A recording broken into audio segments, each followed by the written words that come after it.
Olá, começa agora mais um Palestra em Casa. Na palestra de hoje, Dirceu Lutkin fala sobre a realeza de Jesus. Nós vamos falar de um dos baluartes do espiritismo brasileiro chamado Frederico Figner. Ele nasceu em 12 de dezembro de 1866 na Tchecoslováquia e desencarnou em 19 de janeiro de 1947. Saiu do lar por volta dos 16 anos, rumo aos Estados Unidos, e depois emigrou para o Brasil, onde casou-se e formou família. Israelita de nascimento, não era muito simpático ao cristianismo, até conhecer por intermédio de Pedro Saião a doutrina espírita. Passou a estudar com entusiasmo o cristianismo e o espiritismo, tornando-se médium receitista e passista, trabalhando dedicadamente na Federação Espírita lá do Rio de Janeiro, a FEB. Seus serviços de beneficência e assistência social exemplificavam a doutrina que pregava através da imprensa e pela palavra. Por ocasião do seu desencarne, foi classificado como o mais brasileiro dos estrangeiros, o cidadão dos 1000 amigos, o protetor dos necessitados, filantropo dos mais legítimos e dedicado. Considerado como espírito de escola, por possuir todas as grandes virtudes cristãs, que mais enobrecem as almas de alto grau de progresso. Um exame atento da obra nos conhecimentos, na ética, no caráter de Frederico Figner, nos leva à convicção de que ele foi missionário e cumpriu sua missão com perfeita segurança. Ele é autor de um livro chamado Voltei, psicografia de Francisco Cândido Xavier. Muito bem. O Frederico Figner migrou da Tchecoslováquia para os Estados Unidos. Lá ele conheceu Thomas Edison, um dos maiores inventores. Foi ele que inventou o gramofone, que hoje nada mais é ainda do que aquele 3 em 1 que a gente tem em casa, Francisco? E ele veio para o Brasil e praticamente foi o grande distribuidor desse produto no Brasil. Fez fortuna e acabou tornando-se um amigo muito grande do Chico. E sensibilizado pelo trabalho que o Chico fazia em Uberaba, ele deixou uma pequena fortuna, um bom dinheiro aplicado, e disse ao Chico: olha, Chico, esse dinheiro é seu, você use os rendimentos dessa aplicação para o seu trabalho de assistência social. Não há relatos de que o Chico tenha utilizado sequer 1 centavo desse dinheiro, O Chico, ele era avesso ao dinheiro, Tinha medo de se machucar. Já teve lá um problema sério com uma obra que recebeu o nome de uma criatura cujos parentes ainda estavam encarnados, E ele acabou tendo lá alguns problemas com os herdeiros. Então, aí no caso desse dinheiro do Frederico Figner, ele também não quis mexer ou utilizar o dinheiro com receio de que viesse a ter algum problema com os herdeiros. Herdeiros são herdeiros. Nós estamos encarnados e todos nós queremos aquilo que por direito é nosso. Muito bem. Todos nós sabemos que Jesus não nasceu no dia 25 de dezembro, mas antes de Roma tornar-se cristã, o dia 25 de dezembro já era comemorado no mundo inteiro, como uma data festiva de todos os povos. Há referências em todos os cantos do mundo em relação à festa do dia 25 de dezembro.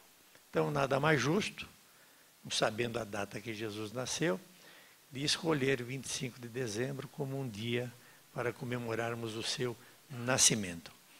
E hoje nós vamos tecer alguns comentários a respeito da possível realeza de Jesus.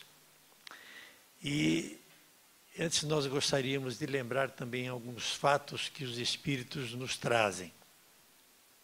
Lembrando sempre que os únicos documentos oficiais sobre a vida de Jesus são os 4 evangelhos. O Evangelho de Mateus, de Marcos, de Lucas e de João. Fora isso, oficialmente, nós não temos mais nada.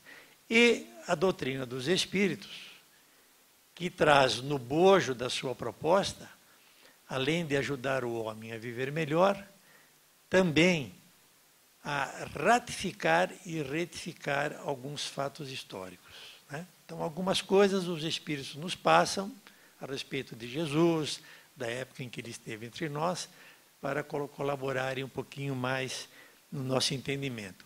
Mas os Espíritos também não fogem dos 4 evangelhos.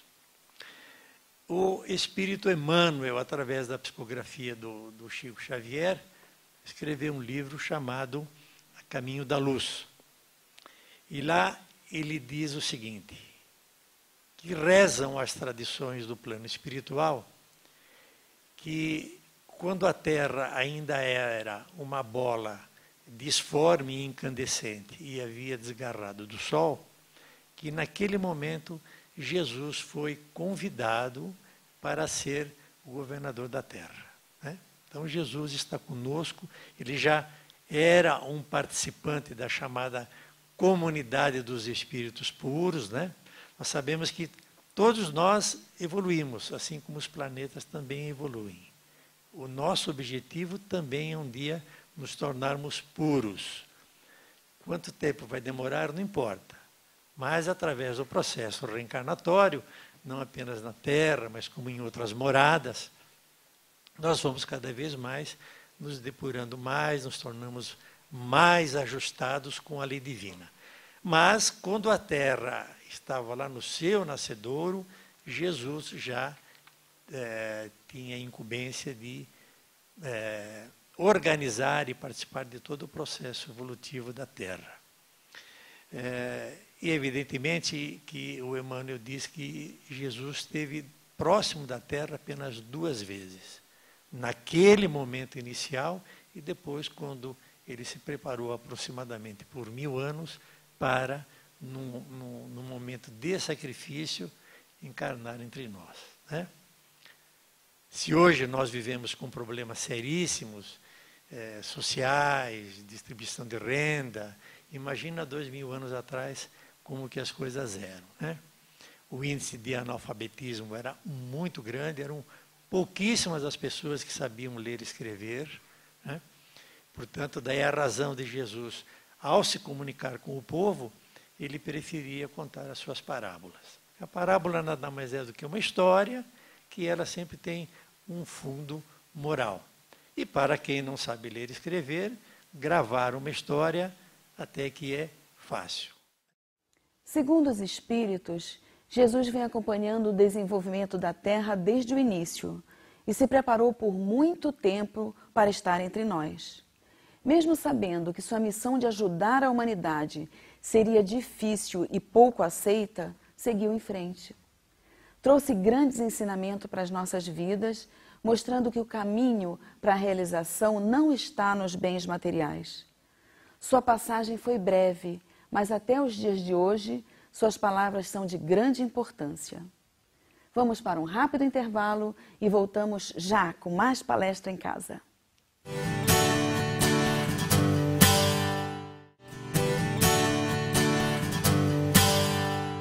Nosso programa está de volta.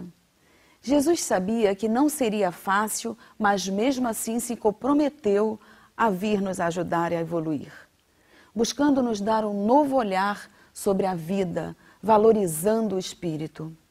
Vamos acompanhar mais um trecho da palestra. Mas ele encontrou uma série de dificuldades, sabia que iria encontrar, e nós então escolhemos um encontro que Jesus teve com uma criatura muito importante na época, que era o sacerdote, o principal deles, que era o Hanan, né? O Hanan, ele era sogro do Caifás. Então, Jesus teve um encontro inicial com o Hanan, e depois de 3 anos, Jesus teve também um encontro decisivo com outro sacerdote, que foi o seu genro, que era o Caifás. Esse episódio ele foi muito interessante, porque Jesus não tinha sequer escolhido um apóstolo. Ele não tinha iniciado ainda o seu período, ele era um ilustre desconhecido que saiu lá de Nazaré e foi dar uma volta, vamos assim dizer, em Jerusalém. Quem sabe olhar o templo e imaginar o que viria dali para frente.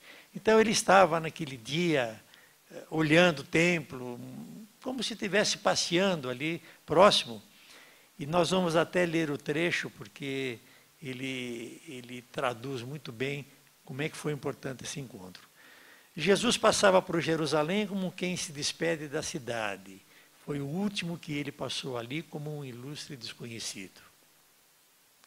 Sentado como um peregrino nas adjacências do templo, Jesus foi notado por um grupo de sacerdotes ociosos, que se sentiram atraídos pelos seus traços de formosa originalidade e pelo seu olhar lúcido e profundo. Então, Jesus, obviamente, chamou a atenção daquele grupo de sacerdotes. Pelas suas vestimentas, né, ele se identificava pela maneira de trajar como uma criatura oriunda de Nazaré. Alguns se afastaram sem maior interesse, mas um deles, chamado Anã, que mais tarde seria o juiz inclemente de sua causa, aproximou-se do desconhecido com orgulho e perguntou-lhe: Galileu, que fazes na cidade? E Jesus respondeu: passo por Jerusalém buscando a fundação do reino de Deus, exclamou Jesus com modesta nobreza. Então imagina naquela época o indivíduo dizer que ele estava de passagem por Jerusalém e querendo fundar um reino, né? Naquela época reino era algo muito importante, né? Existia o reino e os vassalos, né? E Jesus estava dizendo que queria fundar um reino. Embora ele tenha dito o reino de Deus, mas o sacerdote ficou bem intrigado. Reino de Deus, tornou o sacerdote com ironia. E que pensas tu venha a ser isso? Reino de Deus é a obra divina no coração dos homens, esclareceu Jesus com grande serenidade. Então, Anã estava entendendo o reino físico, o reino material, reino de posse, né? E Jesus já naquele momento estava falando de um outro tipo de reino, que é um reino espiritual, que é algo que nós vamos construir, um reino que nós vamos construir dentro do nosso coração. Obra divina em tuas mãos, revidou Anã com uma gargalhada de desprezo. E continuando as suas observações irônicas, perguntou: com que contas para levantar avante essa difícil empresa? Quais são os teus seguidores e companheiros? Né? Afinal, Jesus estava sozinho ali, um ilustre peregrino. Né? Acaso terás conquistado o apoio de algum príncipe desconhecido? Olha, é interessante a ideia do reino, né? Um príncipe desconhecido para auxiliar-te na execução dos teus planos. Porque naquela época ninguém guerreava sozinho sem ter o apoio deste, daquele outro rei, daquele príncipe, né?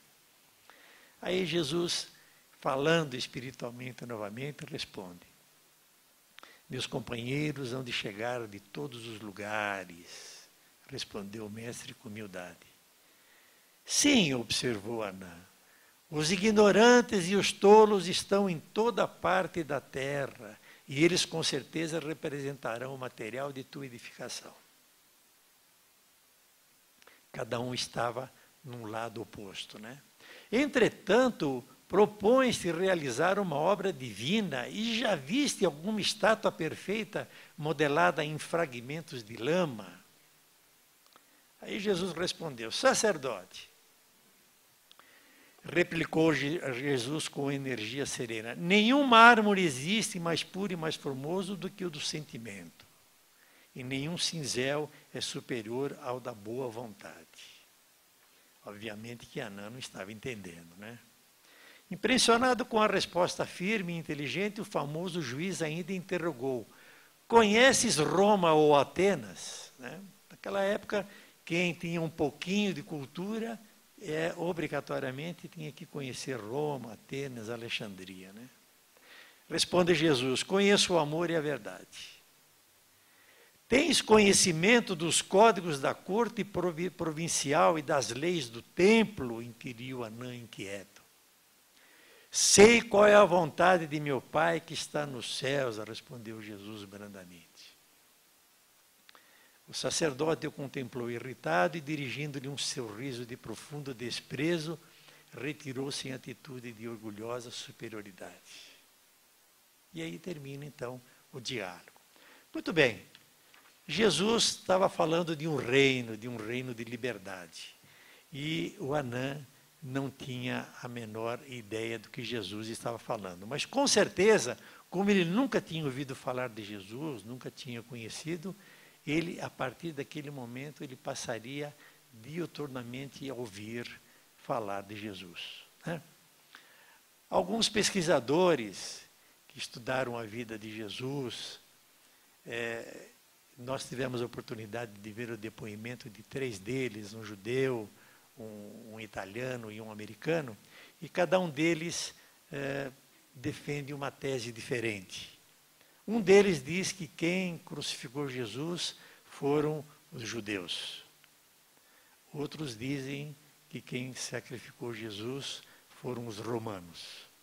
E um desses sacerdotes, ou desses estudiosos, disse que quem condenou Jesus foi ele mesmo, né? Os 3 estão cobertos de razões, porque cada um fez uma análise em cima dos documentos dos evangelhos, né? Como Jesus foi o culpado pela sua crucificação?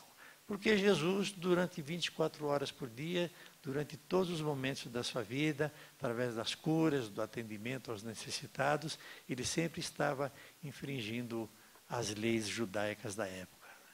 E, obviamente, ele cometendo todos esses deslizes diariamente, ele estava sempre se autocondenando, queremos ou não. Muito bem. Esse trecho que nós lemos aqui, do encontro de Anã com Jesus, está no livro Boa Nova. O espírito que escreveu o livro é Humberto de Campos, é a psicografia do Chico Xavier. Quando falamos de realeza, logo imaginamos riqueza material e poder de decisão sobre os outros. Mas Jesus tinha outro objetivo quando disse que queria fundar o reino de Deus. Sua ideia era abrir o coração dos homens, trazendo a eles uma filosofia muito mais ligada à espiritualidade. Vamos para mais um intervalo, mas continue com a gente.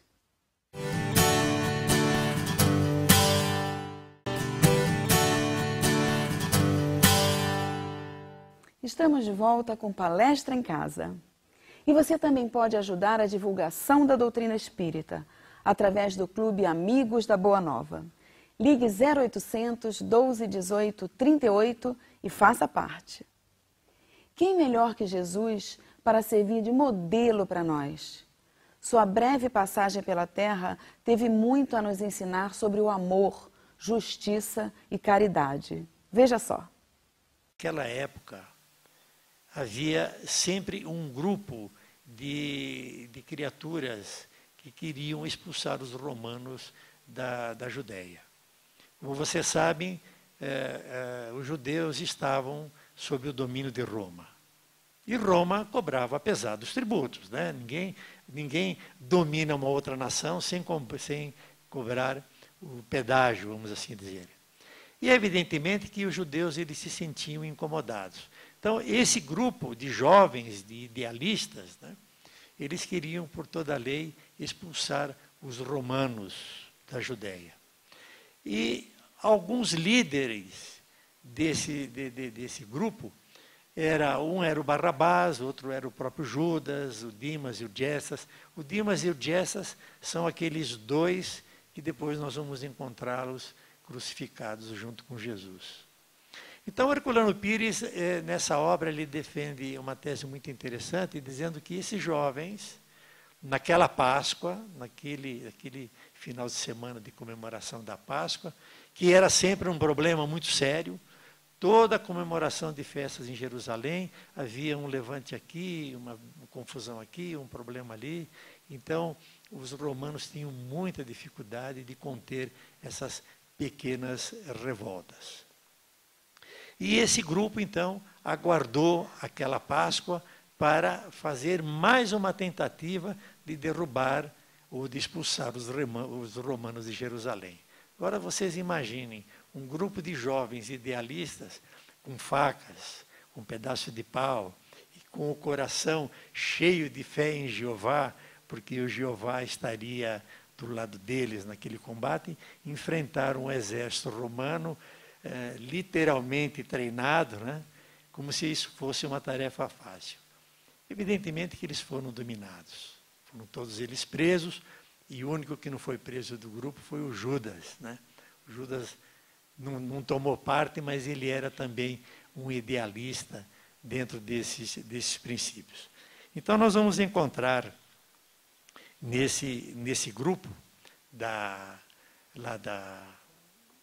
de revolta, nós vamos encontrar o seguinte episódio em relação a Pilatos. Agora nós vamos falar de novo de realeza e temos que falar de Pilatos. Isso está no livro Redentor do comandante Armon. Eu faço questão sempre de dar a fonte de consulta para vocês pesquisarem também. Julgamento de Pilatos. Pilatos vai julgar Jesus. No relatório sobre Jesus feito a Pilatos, por seus agentes, era posta em evidência sua qualidade de Messias nacional. Então eles estavam fazendo questão de dizer a Pilatos que aquele indivíduo que seria julgado naquela manhã, ele era tido por uma grande parte dos judeus como o Messias prometido. O Messias prometido já vinha sendo anunciado há mais de 500 anos. Né? E como ele ignorasse o significado do termo, né, o Pilatos não sabia o que significava Messias, explicaram-lhe que era o título religioso de um herói nacional judeu. Então, Pilatos estava sendo informado que Jesus era um herói nacional judeu, destinado a libertar o país da ocupação estrangeira. Né? Então, estavam jogando naquele momento Pilatos contra Jesus, dizendo, ó, vocês já prenderam aí todo o pessoal, né? O Dimas, o Gessas, o Barrabás, estão todos eles já devidamente aprisionados. Tome cuidado com esse daqui, porque esse daqui é o Messias nacional. Concluiu ele, então, erroneamente, que se tratava de um agitador, conspirador e revolucionário. Por isso, naquela manhã, ao lhe trazerem o rabi escoltado e de mãos amarradas para julgamento, ele imaginava muito claramente a situação, conspiração contra Roma. Ora, quando a lei lá permitia que, havendo dois julgamentos, porque foram julgados Jesus e Barrabás, né? E quando havia julgamento de duas criaturas, a lei permitia que o público tinha direito, o povo tinha direito a pedir a libertação de um deles. Né? Ora, todas aquelas criaturas que estavam ali presentes assistindo o julgamento eram criaturas enviadas pelos sacerdotes. Né? E, obviamente, então, Jesus, com certeza, acabaria sendo condenado. Mas o mais interessante de tudo isso é que nós percebemos que tudo foi dentro daquilo que fatalmente aconteceria. Né? Jesus, na realidade, ele infringiu todos os códigos, ele contrariou tudo aquilo que, entre aspas, era tido como real na época. Né? Ele veio trazer toda uma filosofia diferente, ele veio falar única e exclusivamente de coisas espirituais. Hoje, com o apoio da doutrina espírita, nós verificamos que, tomando como base uma das perguntas do Livro dos Espíritos, quando fala da lei natural, e diz com todas as letras bem claro, o homem só é infeliz quando ele contraria a lei natural. E o resumo da lei natural é nós estarmos alinhados no amor, na justiça e na caridade. Então, se nós conseguíssemos manter a nossa vida alinhada dentro de um princípio de amor, de justiça e de caridade, nós não sofreríamos, né?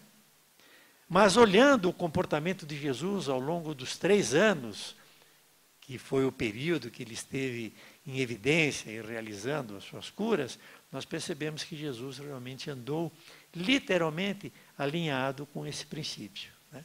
Então é como se ele representasse para nós um modelo de perfeição, como que um espírito perfeito ele caminha ao longo da vida. É evidente que ao longo da história da humanidade nós tivemos outros homens também e outras mulheres, né, que serviram e que servem de referência para nós em relação a esse comportamento. E principalmente com relação ao desapego ao dinheiro, né? Mahatma Gandhi praticamente morreu, praticamente desencarnou sem dinheiro nenhum, né? Grandes homens, uma vez encontrando um significado melhor da vida, destinaram seus dinheiros a atender, a sua fortuna, a atender os mais necessitados. Então, são exemplos para nós pautarmos a nossa vida e, acima de tudo, verificarmos que Jesus não veio fundar nenhum reino na terra. Ele veio apenas dizer que nós somos filhos de um reino espiritual. E nós estamos apenas de passagem por aqui. Estamos apenas cumprindo mais uma etapa da nossa vida. E que essa etapa, ela poderá agregar valores espirituais na razão direta do nosso interesse. A doutrina espírita, repetimos, ela veio ajudar o homem a viver melhor. E não ela resolver o problema de cada um. O problema que nós temos, que nós possuímos a nível de família, em termos de sociedade, de conflito íntimo, de dependência de droga, de problema com saúde, são ocorrências naturais do nosso desequilíbrio espiritual, da nossa falta de educação de valores espirituais. Por isso que nós sofremos. E a doutrina espírita, então, nos traz o material necessário para nós trabalharmos esse material e encontrarmos nós mesmos a solução dos nossos problemas. Por que nós adoecemos? Nós adoecemos porque o nosso corpo perispiritual está doente. O nosso corpo físico, ele é moldado tal qual é o corpo espiritual. Se ele está doente, obviamente o nosso corpo físico também fica doente. Se nós não cuidamos direito do nosso corpo físico, nós estaremos também adoecendo o nosso corpo perispiritual. Então, é um processo único, que vai depender sempre do nosso comportamento, da nossa maneira de agir. E na medida que nós vamos entendendo melhor esse mecanismo da vida, com certeza melhora o relacionamento familiar, melhora a nossa situação na sociedade, melhora os conflitos da parentela, que muitas vezes são grandes, porque sabemos que muitas vezes os nossos desafetos do passado podem estar novamente na nossa família, né? Ou é um filho, é uma filha, enfim, ou é um filho, ou é um marido, ou é esposa, que nós temos dificuldade de relacionamento. Não é castigo, é apenas uma dificuldade de relacionamento que, na medida que nós vamos nos conscientizando da necessidade de nos melhorarmos, nós vamos administrar melhor todas essas ocorrências. Jesus não veio para resolver nossos problemas. O Espiritismo também não. Suas filosofias vieram para demonstrar que podemos achar as soluções para as dificuldades. Basta apenas seguirmos em frente, enfrentando os obstáculos e tentando nos tornar cada dia melhores. Daqui a pouco nós voltamos com mais Palestra em Casa.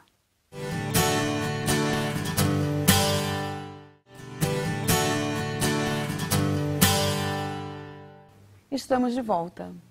Hoje falando mais um pouco sobre Jesus e a fundação do Reino de Deus.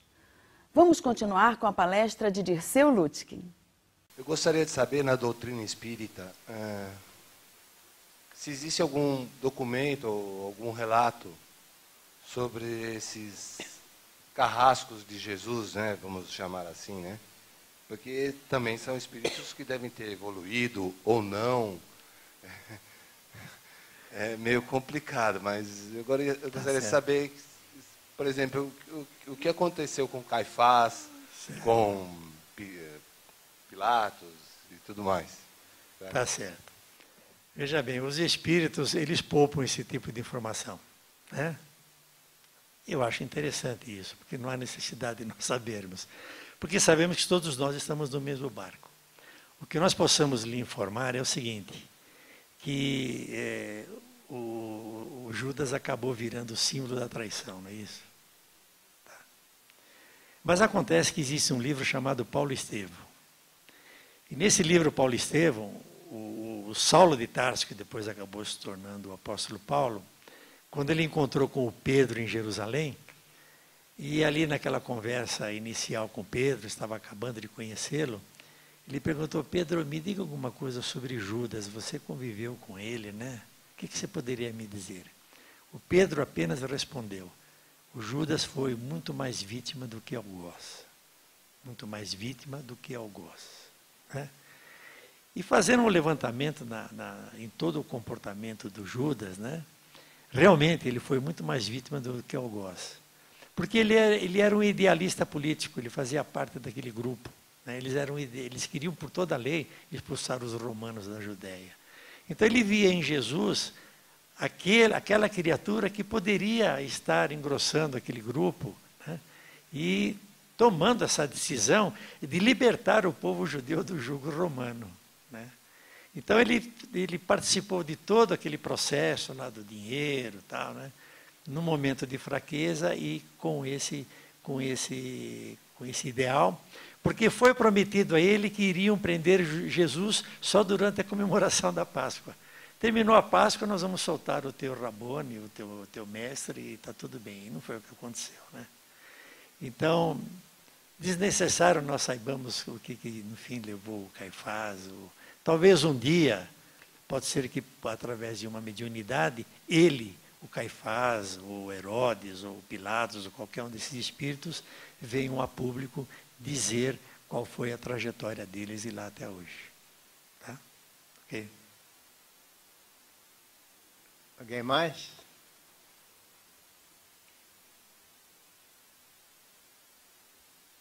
Dirceu, por ser Jesus um espírito de escola, se comenta às vezes se ele sofreu toda aquela dor, aquele passado que ele teve, ele poderia estar tão evoluído a ponto de dominar a dor, de não passar por esses sacrifícios e sofrimento?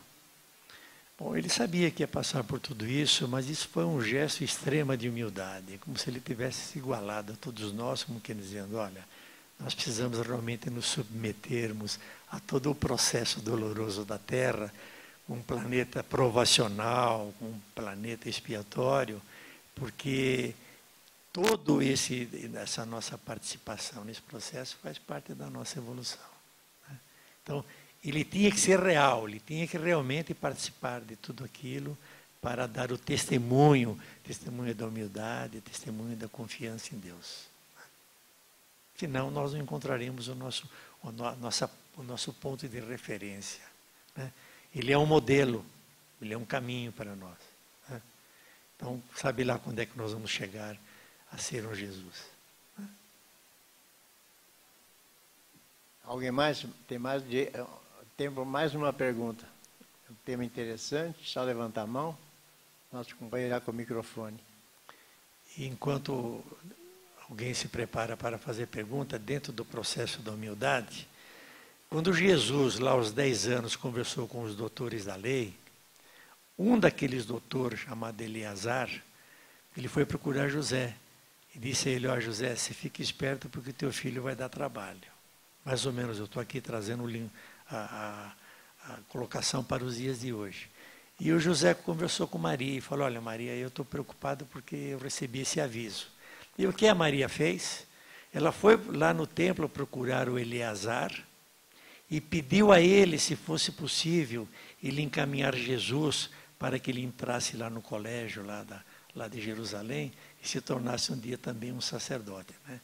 Ela estava pensando na garantia do filho. Olha que interessante, né? como toda mãe faz, né? Pega o ônibus aqui, vai em Brasília, fica 24 horas lá em pé esperando para o deputado atendê-la para ver se arruma um lugarzinho garantido para o resto da vida para o filhão dela, né? Bem, o que ocorre hoje aconteceu com Maria. E sem que ela dissesse nada a Jesus, Jesus no dia seguinte falou: mãe, você está preocupada comigo? Né? Eu já fiz a minha opção. Amanhã eu vou começar a trabalhar com meu pai na carpintaria. Gesto de humildade. Né? Como quem dizendo, eu vou trabalhar como todo mundo, vou ter a minha profissão, porque é isso que nós precisamos realmente fazer na terra. Não quero favores, não quero benefício nenhum e também não quero ficar lá em Jerusalém fazendo a escola lá dos sacerdotes. Então ele deu exemplo desde o seu nascedor, num lugar simples, humilde, a sua vida foi toda ela, com trabalho, tudo, e desencarnou como nós desencarnamos também. Senão seria uma farsa. Né? Seria uma farsa. Oi, Dirceu. Só corroborando aí no que você falou com o Francisco, da pergunta dele, que tem um livro muito interessante chamado Francisco de Assis, do João Nunes Maia, que conta uma passagem da Joana d'Arc, né, quando ela foi queimada, enfim, e que naquele momento fala que ela não sentiu dor, inclusive o coração dela foi abraçado por um espírito amigo e não queimou, né? Foi inclusive um fato muito espantoso na época. Então, com relação a essa questão da dor de Jesus, também tem esse outro lado, né? Que claro. Na verdade, ele nem precisaria ser, digamos assim, escoltado por ninguém, né? Ele teria capacidade de se quem sabe, proteger também. E ainda carregando a cruz, ainda ajudou algumas criaturas, né? Ajudou o Cirineu, né? Simão Cirineu, que há histórias que dizem que ele tinha uma filha que ela estava temporariamente, tinha perdido a voz, estava muda, não conseguia falar, e ele ficava preocupado, o Cirineu, né? E ele foi pegado de surpresa ali, né? Ali pelo centurião romano, né? O centurião romano não falou: show por gentileza, bondade, cordialidade, queira ajudar esse senhor a carregar a cruz. Pegou ele chacoalhou ele, jogou ele lá no meio e falou: você trata de pegar a cruz dele, né? E naquele momento o Cirineu, embora Jesus estivesse sofrendo, ainda a dor do Cirineu era maior. Então a nossa dor sempre é a maior do mundo, né? Então o Cirineu estava preocupado naquele momento com a sua filha que estava doente em casa. E Jesus falou: não, Cirineu, vai cuidar dos teus problemas que eu continuo carregando a minha cruz. E o Cirineu chegou em casa, a filha estava curada. Então até nesse momento, Jesus ainda, num gesto extremo de caridade, uma vida dedicada só ao próximo, ele ainda ajudou. Jesus é o governador da terra, espírito puro. Preparou-se por longo período para poder descer até nós e nos ensinar o caminho para a felicidade. Falou por parábolas, histórias, pois assim os homens poderiam pensar mais e entender melhor. Viveu, foi injustiçado, morreu e hoje é rei. Como sempre foi, claro. Sua realeza não foi material. Mostrou-nos que o verdadeiro reino é o espiritual. Está dentro de cada um de nós. Quando colocamos o amor acima de tudo, nos tornamos dono da verdade e subimos ao trono que ele nos deixou. O homem pode ser feliz, basta que cumpra a lei natural. Jesus é o modelo da perfeição. Precisamos ver melhor, ouvir melhor tudo o que ele nos deixou. Foi humilde, atendeu aos necessitados e subiu ao mais alto nível do ser para nos mostrar que podemos tudo.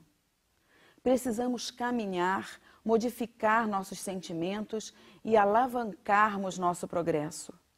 Os tempos são chegados. Não temos mais como ficarmos parados. As mudanças são obrigatórias dentro de cada um de nós. Vamos vivenciar, pelo menos nos esforçarmos para vivenciar os ensinamentos de Jesus. O Palestra em Casa chegou ao fim. Se você quiser participar do nosso programa, envie um e-mail para palestraemcasa@redemundomaior.com.br. E até semana que vem no nosso próximo encontro. Tchau!